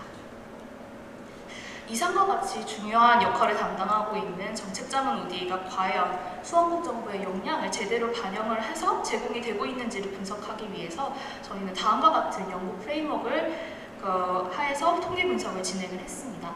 먼저 개발도상 정부가 정치적으로 안정되고 효과적인 정부 구조를 가지고 있는지와 관련된 거버넌스 역량 변수를 첫 번째 핵심 변수로 설정을 하고요. 두 번째 핵심 변수로서 요즘 각광받고 있는 전자정부 역량을 설정을 했습니다. 특히 국민들에게 동등한 온라인 서비스를 제공을 할 수 있는 역량, 그리고 그에 적합한 통신 인프라를 고루 갖추고 있는가와 관련된 전자정부 역량은 꼭 전자정부 정책뿐만이 아니라 정책 전반에 걸쳐서 접근성이나 효율성, 그리고 투명성 등을 보장할 수 있다는 점에서 중요하게 판단될 필요가 있습니다. 이러한 점을 참고해서 함께 분석을 진행을 했고요. 이외에도 전통적인 원조 결정 요인 분석에서 활용되는 1인당 GDP나 인구, 그리고 식민지 경험 등의 변수를 함께 고려하였습니다. 분석 기간은 2011년부터 2021년까지 총 11년의 기간을 고려를 했고요. 이 기간 동안 한 번이라도 정책자문 ODA를 공여받은 적이 있는 수원국 148개국을 대상으로 해서 패널 회계 분석을 진행을 했습니다. 사실 따로 유인물이 나가는 줄 알고 복잡한 통계 분석표는 뒤에 이제 브로그로 뺐는데요. 나중에 이제 시간이 남으면 보여드리도록 하고, 결과를 이제 간단하게 설명을 드리면, 흥미로웠던 점은 이제 전통적으로 굿 거버넌스라는 당론이 있기 때문에 기본적으로 공여국들은 수원국이 이제 효과적인 정부를 담보할 만한 거버넌스 역량을 갖추었는지는 중요하게 보고 있었습니다. 다만 전자정부 역량은 오히려 덜 갖춰진 국가에 더 많은 정책 자문을 제공하는 경향이 발견됐다는 점이 흥미롭다고 할 수 있겠습니다. 물론 이제 절대적으로 인프라가 부족한 국가에 이제 자문을 제공하는 활동은 수원국의 이제 절대적인 필요를 충족해준다는 점에서 중요하지만, 전자정부 역량의 특성상 인프라가 구축되지 않다는 점은 해당 시스템 운용에 대한 이해도가 부족하다는 점을 의미하고, 결과적으로 아무리 선진국이 좋은 시스템을 이식한다 한들 이를 실제로 이행해야 되는 개도국 정부 공무원들의 지속적인 활용을 기대하기 어렵다는 문제점을 내포하고 있다고 할 수 있겠습니다. 실제로 전자정부 시스템의 효과성에 대한 연구에서 자주 지적되는 점이, 시스템의 이식 후에 이를 실제로 운용하는 공무원들이 그 운용 메커니즘을 이해하지 못해서 해당 시스템을 활용하기를 꺼려한다거나 거부를 한다는 측면이 지적이 됐고요. 따라서 그보다 장기적이고 진전된 형태의 사업으로 연결되지 못한다는 점이 지적되고 있습니다. 따라서 정책자문 ODA의 사업 전반에 걸친 효과성이나 지속 가능성을 담보하기 위해서라도 이러한 전자정부 역량을 갖춘 수원국에 우선적으로 정책 자문을 제공함으로써 이전되는 정책의 정착, 그리고 시너지 효과, 그리고 주변국으로의 낚시 효과까지 기대하는 접근법이 더 늘어날 필요가 있겠습니다. 아울러 앞서 언급드린 5대 주요 공여국에 대한 분석도 추가적으로 진행을 했었는데요. 이게 이제 결과표인데 복잡하긴 하겠지만, 그냥 음영 처리된 부분만 보시다 하더라도 각 그 주요 공여국들이 고려하는 그 결정 요인들이 서로 상이한 점을 확인을 하실 수가 있겠습니다. 그래서 이러한 부분은 좀 더 각 공여국의 맥락을 고려한 면밀한 후속 연구가 뒷받침되어야 된다고 생각이 듭니다. 네, 제 연구는 여기서 발표를 마치겠고요. 혹시 질의사항 있으시면 말씀 주시기 바랍니다. 감사합니다. 네, 감사합니다. 저희가 시간이 좀 있으니까 Q&A를 조금 하고 마치도록 하겠습니다. 혹시 질문 있으시면 내려가지 마시고요. 네, 네, 먼저 마지막 패널 분께 제가 하나 좀 질문이 있는데, 그 마지막 표에서 이제 그 탑 5 도너 컨트리에서 고려하는 사항들을 보여주긴 했는데, 예. 한국의 경우는 아직 뭐 데이터가 없을 수도 있지만 어떠한 고려들을 이제 하는가, 이 다른 탑 5와 일치하는지 그런 걸 좀 언급하실 수 있나요? 한국에 대해서만 따로 분석을 진행하지는 않았었기 때문에 자세하게 말씀을 드리긴 어렵지만, 전체적인 경향성을 좀 따른다고 이해를 하셔도 무리는 없을 것 같습니다. 이게 전체 그 OECD 주요 공여국들을 대상으로 해서 분석을 한 결과인데, 정부 효과성에 대해서 이제 긍정적으로 이제 고려를 하고 있는 점이 확인이 되는 반면에, 전자정부 인프라, 특히 인프라 부분에 있어서는 오히려 인프라 수준이 떨어지는 국가에 우선적으로 가는 경향, 그리고 아까 제가 말씀드린 전자정부 사업의 장기적인 효과성이 부족하다는 연구는 대부분 국내 연구에 기반을 한 소개였기 때문에 이러한 점에서 이해를 해주시면 될 것 같습니다. 네, 알겠습니다. 자유롭게 뭐 다른 분들께 질문하실 분들도 하셔도 되고요. 교수님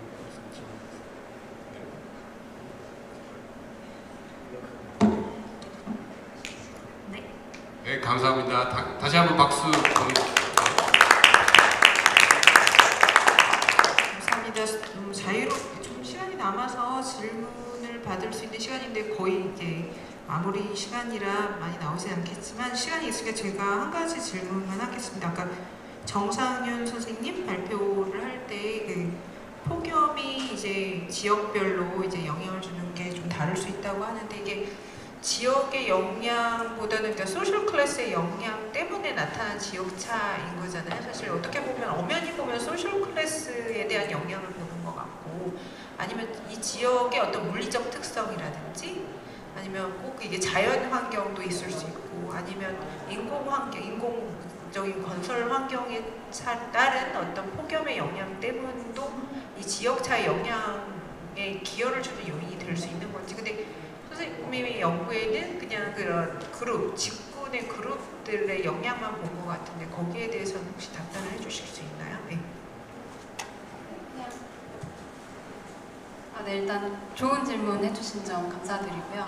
말씀하신 대로 뭐 사회 계층이나 어떤 사회 구조상의 그 폭염 취약성을 보려고 저희 이번 연구에서는 노력을 했었고, 말씀하신 대로 그 지역의 어떤 물리적인 요인이라던가, 예를 들면 흔하게 사용되는 게 뭐 녹지율, 아니면 그 공간 구조라던가 도시화율이라던가 그런 점들이 중첩되어 나타나면은 더 폭염 취약성이 그 폭염으로 인한 피해가 더 커질 수 있는 우려가 있기 때문에 분명히 고려되어야 하는 부분이라고 생각이 됩니다. 제가 이번 연구에서 보려고 했었던 거는 일단 그 노동자, 근로자에 초점을 두고 그 흔히들 뭐 고령인 인구의 비율, 아니면 뭐 사람들의 뭐 건강하지 않은 그런 그 외국인들의 비율, 뭐 이런 단순한 그 인구 통계학적인 요인들만을 가지고 취약계층, 취약 인구의 비율을 계산을 하는데, 그런 것뿐만 아니라 이 노동 측면, 그리고 우리가 근로시간, 그 일상생활의 많은 부분을 소비하는 근로시간도 충분히 고려되어야 한다라는 취지에서 이 연구를 시작하게 되었습니다. 연구의 의미를 좀 더 잘 이해할 수 있게 되었습니다. 감사합니다. 네. 혹시 플로어에서 더 질문 있으실까요? 없으시면 제가 하나만 더 해도 되겠죠. 예, 그 첫 번째 발표자께 질문을 하고 싶은데, 엑서사이즈 효과를 이제 말씀을 해주셨는데 이제 시간상 자세히는 말씀 못 해주신 것 같은데, 엑서사이즈도 여러 종류의 엑서사이즈가 있을 수 있잖아요. 뭐 유산소, 저도 잘 모르지만 운동도, 근력 운동도 있을 수 있고 이런데, 그게 어떤 엑서사이즈, 물론 뭐 빈도, 뭐 시간도 있지만 어떤 종류도 영향을 줄 수 있지 않을까 해서 연구하신 연구, 제가 마지막 그 연구방에 브레스트 캔서 연구에 엑서사이즈가 어떤 건지 잘 모르겠더라고요. 그러니까 어떤 유형의 그런 것들에 대해서 좀 설명을 해주실 수 있을지. 예.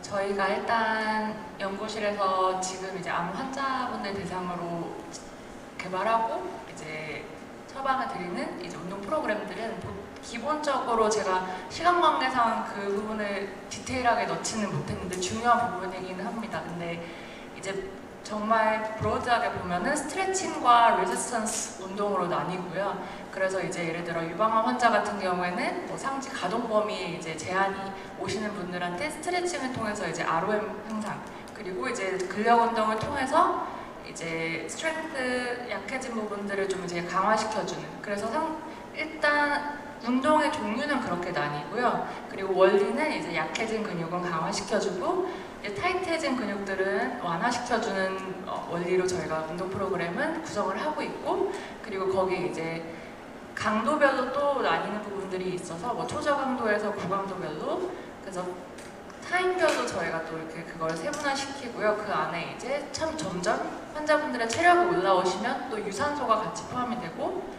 그 이후에 또 이제 가정 기반 운동 단계로 들어가게 되면 유산소랑 근력을 같이 이제 권장해 드리는 그런 방식으로 진행을 하고 있습니다. 그래서 이제 운동의 종류는 주로 스트레칭, 근력 이렇게 분류될 것 같습니다. 네. 혹시 더 질문 있으실까요? 예, 마무리를 그러면 하도록 하겠습니다. 오늘 이렇게 긴 시간 이렇게 자리를 지켜주시고 이제 발표 들어주신 여러분들 감사드리고요. 오늘 좋은 발표해주신 그 영스타 제너레이션의 이제 앞으로 이제 자라날, 이제 훌륭한 연구자로 자라날 이제 우리 대학원생 발표자분들께도 진심으로 감사의 말씀을 다시 한번 드립니다. 큰 박수 다시 한 번만 부탁드립니다. 네, 감사합니다.